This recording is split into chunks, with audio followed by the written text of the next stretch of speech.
waa di sant yàlla gannaaw bu ñu mayee ñu teew fii tey mu nekk teewaay gu am ci tournée bi nga xamante ne maa ngi koy amal fii ci Casamance di tournée économique di tournée pour ñëw déglu gis nañu nekk ci 53 milliards yi nga xamante ne jagleel nañu ko te mu nekk budget de départ am nañu ci un taux moyen de 39%. am na fenn foo xamante ne sax fu mel ni Ziguinchor taux d'exécution bi dem na ba 46%. daanaka lu toll ni 20 milliards diggante octobre daaw ak ren gi dugal nañu ko ci Casamance ci lu bokk ci plan Diomaye pour la Casamance te bokkut ak dara loo xamante ne daan nañ ko def ci biir région bi fekk na le plan Diomaye pour la Casamance existé gul. gis nañu tamit mu ngi am impact ci retour déplacé yi ci retour village yi nga xamante ne jafe-jafe yi fi amoon ci wàllu sécurité taxoon nañu génne Casamance dem làqu ji feneen. malgré nu potentiel am toll sur le plan économique culturel ak touristique daf ñuy won ne que jàmm loo ko jëndee rek dina la ko xañ kon jàmmoo moo des. am na ñoo xamante ne nag lu ñu jot a liggéey ak ñoom wane na nañ ko ñu ngi am ay résultats ñu ngi déposer les armes ñi ci des ñu ngi leen di woo ñu déposer les armes ñu xam ne gouvernement bu fi nekk mu ngi leen di tàllal loxo fas yéene liggéey ak ñoom ci franchise ci sincérité ak ci transparence pour que Casamance mën a amaat jàmm joo xamante ne moom la waa Casamance bëgg moom la ñuy woote moom la ñuy soxla ñu taxaw booloo mànkoo mën a liggéey Casamance ndax Casamance mën a suqaliku ku nekk foo nekk ci Casamance li nga xamante ne waa Sénégal yëpp bokk nañ ko waa Casamance mën ci jot seen wàll.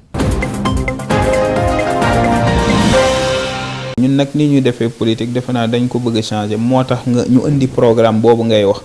parce que dañu gis ni que naam du suñu cër xëy na parce que du ñun ñoo nekk ci nguur tey waaye bu ñu gisee ni nguur gi am na programme bu mu indi jàpp na ni mooy programme bii gën pour jubbanti koomu réew mi. ñun ñu gis ni yoon boobu baaxul ndax suñu jaar-jaar ak ñun ni ñu gisee économie bi ni mu war a doxee ñu indi beneen programme ne yoon bi moo baax dañu jàpp ni façon boobu la ñu war a politiquer. ñun nag loolu mooy suñu taxawaay ñu indi nag pare mooy programme accéléré de redressement économique mooy programme bi nga xam ne dañu jàpp ne buñ ko doxalee dinañu accélérer suñu économie ba sénégalais yi coono ak jafe-jafe yi nga xam ne moom la ñuy daj actuellement commerçant yi di ko daj jigéen ñi di ko daj industriels yi di ko daj entreprise yi di ko daj citoyens yi seen bopp ñiy liggéey di fayeeku di ko daj ñu jàpp ni programme bi buñ ko tëralee xëy na moo gën programme bi nga xam ne état bi daf ko teg te programme boobu jublu rek ci naa fexe jël ci nit ñi su ma jëlee ci nit ñi ma mën a financer nit ñi wala ma mën a doxal économie ñun ñu jàpp ni beneen yoon bi la ñu war a jël mooy que da nga war a fexe économie bi dox ba pare ndax nit ñi mën la delloo. boo xoolee ci mbirum nu ñuy jubbante koomu réew mi économie réew mi dañu ne ñetti yoon moo am moo gën pour que réew mi économie bi jubbantiku bi jiitu mooy xëy fexe nit ñi xëy parce que bu nit ñi xëyul état bi ci boppam mi bëgg a jubbanti kopparam mënul fexe am ay lempo ndax plus nit ñi di xëy plus état bi di dugal xaalis ci poosam plus aussi nit ñi di mën a consommer donc ñu jàpp ni xëy mooy bii jiitu deuxième bi mooy pour jubbanti koom bi mooy ñu fexe ñu produire maanaam mbay mi dox industrie yi dox ak yeneen dox. bi li ko tax a jóg c'est juste rek ñun dañuy ay njabootu Sénégal te defe naa ni le développement du Sénégal njabootam rek ñoo ko mën a kii parce que pays yi nga xamante ni xel ni dañu développé ñëpp biñ ko saytoo dañoo gis ni seen i njaboot ñoo taxaw jàpp ci pour que pays bi développé tey ñu bare dañ naan gouvernement waaye li ñu xamul mooy gouvernement cadre bi rek lay defar environnement bi rek lay defar accompagnement yi xëy na la ñuy def dafa mel ni papa ci biir kër rek waaye li nga xamante ni xel ni mooy fexe ba nga xamante ni ñun ñooy Sénégal dafay développé ci ñun lay jóge ñun ñi nga xamante ni ñooy ay njabootam ci suñu xam-xam ci suñu taxawaay ak vraiment fexe ba dugal suñu loxo ci li nga xamante ne xel ni moom la état bi décrété pour l'année 2026 muy économie sociale et solidaire te économie sociale et solidaire du dara du dul créer ay entreprises ñun ni ñu ko bëggee defee ñun le renforcement mooy fexe dans chaque région dans les 14 régions du Sénégal ñu industrialiser c'est-à-dire lañ fay bay meññeef bay jugee dans chaque région ñu fexe ba ñu transformer la nga xamante ne moo fay jugee transformer pour dundee waaye transformer aussi pour exporter parce que normalul chinois bi di ñëw indien bi di ñëw tubaab bi di ñëw di jël suñuy meññeef di ko yóbbu di ko transformer di ko dellu siwaatal ba noppi dina ko jaay ci lu gën a cher loolu moo naxasal dëgg suñu réew muy Sénégal muy Afrique te tey maa ngi tàllal loxo ñëpp comme ni ma ko waxee ci tubaab léegi képp nga xamante ne doomu Sénégal nga maa ngi lay tàllal loxo ni la nag jot na ñu sóobu ci liggéey bi jël les choses en main développer suñu réew focus nag ci développement bàyyi politique politicienne bi ndax mënuñu 365 jours sur 365 jours nekk ci politique il faut que ñu xam li ñu bëgg bu fekkee dañoo bëgg a développer bu fekkee dañoo bëgg a ñoŋal suñu réew ni ñu mën a def mooy ñu tracer suñu voie ba nga xamante ne xel ni ku ñuy jiite itam daf ñuy topp ca la nga xamante ne xel ni moom la ñu bëgg muy lan muy le développement du Sénégal nañu bàyyi politique politicienne bi nañu bàyyi xasante bi nañu bàyyi gañante bi bu ñu nangu kenn xar ñu ñaar parce que benn bopp lañu kenn mënuñu xar ñaar. dañu organiser woon rencontre bi pour xool fan lañ toll ak gouvernement bi ci conclusion wu dialogue bi ñu organisé woon en mai dernier c'est vrai que dialogue boobu avant ñu ko organiser pacte sursaut dafa demandé woon candidat yëpp y compris président ki ñu élire ren muy Bassirou Diomaye Faye pour ñu signer pacte de bonne gouvernance et ci pacte boobu ñoom dañu waroon dès les 6 mois ñu commencer mettre en œuvre li nga xam ni moo nekk ci pacte bi gis nañ ni tamit état bi organisé woon na dialogue citoyen en mai mais ba léegi dafa am lu bëri lu ñuy xaar ci suitu rencontre boobu yoo xamante ni amaguñ ko donc l'idée de la rencontre bi ñu doon organiser tey mooy xool fan lañ toll ak état ci mise en œuvre consensus yi ñu amoon mais aussi xool nan lañ mën a avancer aussi ci divergence yi amoon à l'époque lors du débat sur le dialogue national. képp kuy yeewoo ci commune bi képp sans exception nangu nga ne commune bi am na lu bari loo xamante ne war nañ ko jongante. sur le plan éducatif comme l'éducation boo dégloo léegi-léeg bi ma yos ma version française je vous donne juste un petit exemple. Njaareem rek moo am chance boobu Njaareem li maamu laay ngay dëkk juddoo Njaareem génn rek dugg case des tout-petits génn dugg école élémentaire génn dugg CM collège génn dugg lycée du Mamoulaye c'est-à-dire ba l'obtention du baccalauréat doo génn Njaareem du Mamoulaye. Merci. Donc il y a aussi UVS donc ban ni ngay amee say diplôme licence master tout mën nga mën a gën ñaan loolu ñaareel na ko yàlla may le gàllankoor bi mooy manque de volonté bi nga xamante ne sentir nañ ko si suñu dirigeants yi nga xam ne ñoom ñoo fi nekk day nekk devoir suñu ñu def benn bloc ñu daal di saafara éducation boobu. à Njaareem Limamoulaye benn poste de santé moo fi am te mérité nañ am lu ëpp loolu moo tax ba si suñu programme dañoo am déjà site am déjà ay partenaires à Angle Mousse fa lañ bëgg a taxawal beneen poste de santé. ndox mu sell te yegg fépp bokk na ci bëgg-bëgg yi askanu Kaolack daal di gën a yittewoo ñoom nag ci seen gis-gis qualité bi ak quantité bi war nañ koo gën a améliorer mu doon loo xamante ni nag yàgg nañ di ko jàmbata. ndox mi nga xam ne moo doon yàq ba ñu Kaolack waay léegi am na amélioration bu baax a baax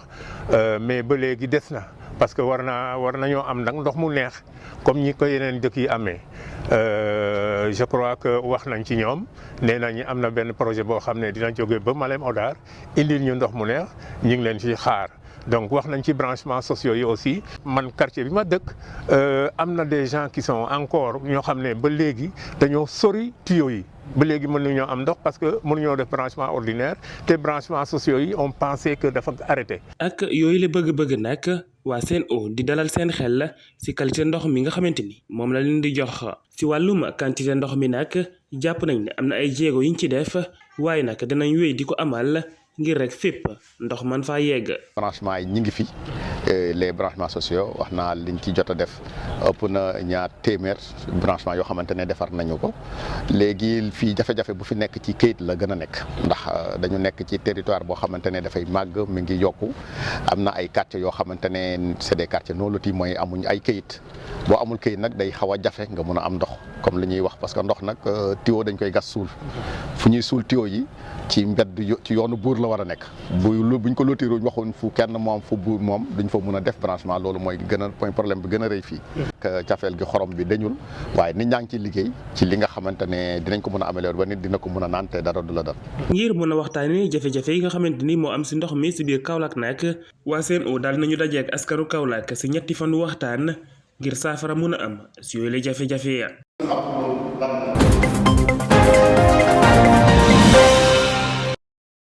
muy ñam bi nga xamante ne ay sénégalais yu bari ñoom la ñuy jëfandikoo riz brisé bi léegi mu wàññeeku annonce boobee nga xamante ne ministre bi yor wàllum commerce moo ko daal di joxe indi na yaakaar ci consommateur yi bu ñu sukkandikoo ci jaaykatu lijum yi loolee lu baax la surtout ci contexte bi nga xamante ne dund gi dafay gën a cher. nguur gi bu ne dafa wàññee alhamdulilahi rabbil alamin ñoo ngi sant yàlla bu baax yal na gën a wàññe te yal na gën a yokku ndax ñun commerçant yi sonn nañ lool borom kër yi sonn nañ lool ay jaaykat lañu da ngay gis ku ñëw wax la boppam wax la këram nga jàpp ca te yàlla rek tax góor ñi ba ñu ñoo joxe dépense mais dafa dul mote moo tax kër ñaara ko yoon. ku jigéen ki di ko fellu waaye moom dafa jàpp ne loolu dafa war a concerner itam yeneen qualité ceeb yi ndax préférence consommateur yi dañoo wuute. du moment que nit ñi ceeb bi tollawuñu prix. dañu waroon nañu wàññi lépp te xam ne ku nekk ak sa préférence la waaw c'est une très bonne chose du moment que l'alimentation de base au Sénégal c'est le riz te ñu ngi koy béy au Sénégal aussi waroon nañu améliorer la qualité de notre riz ñu wàññi importation bi riz de la vallée nañu jéem a wut ay ingénieurs qualifiés ñu defar ceeb bi mu baax ñu wàññi importation bi. foofee ca marché Liberté 6 jaaykatu ceeb bi mu ngi confirmer wàññite ceeb boobule te jàpp na ne commerçant yi duñu am benn jafe-jafe ngir rek appliquer mesure bu bees boobule. wàññeeku na moom parce que par rapport ak bu njëkk parce que léegi mi ngi jar 350 kilos saak bi mën a jar ba 15000 kon wàññeeku na parce que bu njëkk mi ngi woon ay 19000 19500 non ñun amuñu problème ñun bu wàññi ñun amuñu problème wàññi yokk c'est-à-dire li nga ko jëndee bu yokkee il faut nga yokk amu tu es obligé bu fekkee dafa wàññi aussi da ngay obligé nga wàññi amuñu yoruñu monopole bi kii waa dañuy jënd rek jaar bu wàññee ko il faut ñu wàññi bu yokkee mënuñu dara quand même. lii desandi mooy ba xam wàññite boobu dina yàgg ba noppi laal li nga xamante ne mooy yeneen variété ceeb yi ngir rek mën a wàññi li nga xamante ne mooy dépense borom kër yi.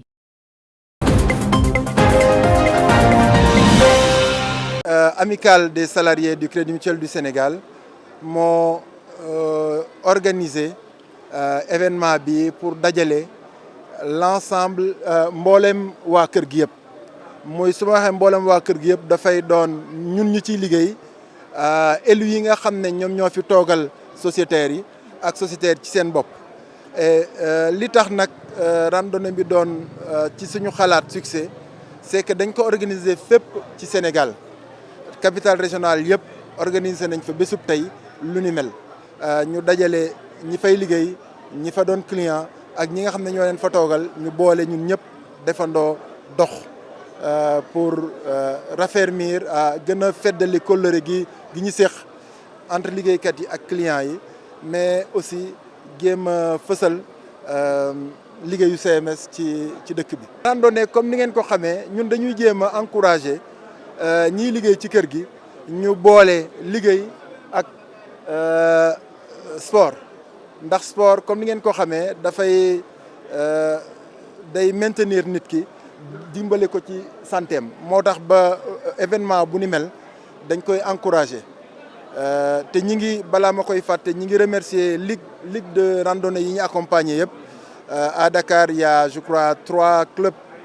ou un peu plus qui nous ont accompagnés moo tax ñi ngi leen ciy sant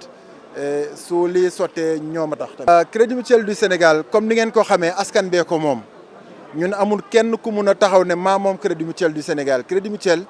ñi nga xam ne ñoo fa bokk mooy li ñuy wax les membres clients yi nga xam ne ñoom ñoo moom kër gi ndax ñun kër gi clients yee ko moom ñooñu sas lépp lu ñuy def ñu xool ci askan bi donc moo tax ba ci dañu sàkk ci wërsëg bi kër gi di am dafa am luñ ci sàkk dugal ko ci fondation bi sas fondation bi ne ko lépp lu jëm ci éducation lépp lu jëm ci santé lépp lu jëm ci culture ak lépp lu jëm ci événement religieux jéem ci dimbale askan bi loo mën donc at mu ne ni ngeen koy gisee Crédit Mutuel ku woote mu ñëw ànd kook yow indi ndimbalam ba pare bokk ak yow événement bi loolu dañuy delloo ci askan bi lenn ci li nga xam ne askan bee tax ñu am ko donc état d'esprit Crédit Mutuel mooy nekk ak askan bi ànd ak moom lépp luy soxlaam mu taxaw ci.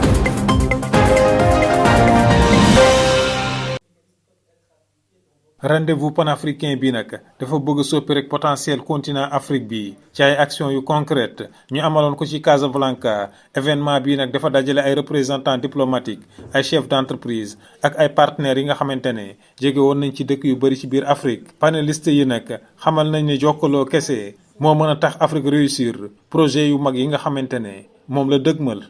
La première chose était cette interconnexion, cette connexion entre les pays frères africains. Pour nous, c'était vraiment important, c'est dans l'ADN de ce que nous avons mis en place avec la FADB, l'interconnexion des organisations, des technologies de l'information des différents pays. Et AfriqueLinks, pour moi, cette édition et cet état d'esprit est vraiment de connecter nos pays avec des thématiques. On en parlait tout à l'heure, notamment les leviers de développement, que ce soit financier, que ce soit technologique. Et ces questions, elles sont importantes. Effectivement, pour pouvoir relayer par la suite, là nous sommes à Casablanca, mais AfriqueLinks a une capacité de relayer dans plusieurs pays. bu ñu sukkandikoo ci intervenant yi potentiel continent bi dafa rëy lool waaye marché africain bi tamit ñu bari soxla nañ ko loolu moo tax rek ñu xamle ne war nañ identifier acteurs yu baax yi ngir ñu mën a porter dynamique bi nga xamante ne day gën a yokk formation entrepreneur yi ci yenn domaines yu mel ni intelligence artificielle. Au final, ce que je disais, c'est encore une fois, les ingrédients sont là. Le plus important, il faut retrouver des entrepreneurs qui vont porter des projets, qui vont le faire avec des ressources locales, avec du financement local africain. Et tout ça existe. La seule chose, c'est identifier ces personnes-là, appuyer sur la formation d'entrepreneurs pour répondre à des questions importantes pour le marché africain. Il y a le digital et l'intelligence artificielle permettent de répondre à de nombreuses problématiques. Et maintenant, il faut trouver les bonnes personnes qui vont être capables de porter ces problématiques et en faire des champions locaux, régionaux, africains et mondiaux. forum bu am solo bii nag dina am ay njeexintal yu baax rek ci Sénégal ak yeneen dëkk africain yi nga xamante ne war nañ mën a dalal ay investisseurs marocains yi nga xamante ne dañuy wër ay opportunités yu bees. Comme son nom l'indique, c'est un forum des décideurs, comme on a dit. C'est de permettre de connecter aujourd'hui les entreprises africaines entre elles. Donc il y a pas mal d'investissements qui se trouvent au Maroc et qui cherchent des projets structurants au niveau du Sénégal, aussi bien dans les pays frères. Donc c'est pourquoi aujourd'hui, AfriqueLinks a aujourd'hui cette vocation, une fois à Dakar, de faire le tour, de rencontrer les entreprises, aussi bien privées que l'État, et d'identifier des projets aujourd'hui assez structurants qui peuvent être accompagnés par les investisseurs qui ont manifesté aujourd'hui le désir et leur volonté de venir au Sénégal et aujourd'hui accompagner le développement et la vision du président Diomaye Faye à travers la vision Sénégal 2050. mu profité ci occasion bi rek directeur général bu Kalimo Group xamle nañ ni dinañ def lancement documentaire bu 52 minutes bi nga xamante ne day wax ci taarix xaritoo diggante Sénégal ak Maroc.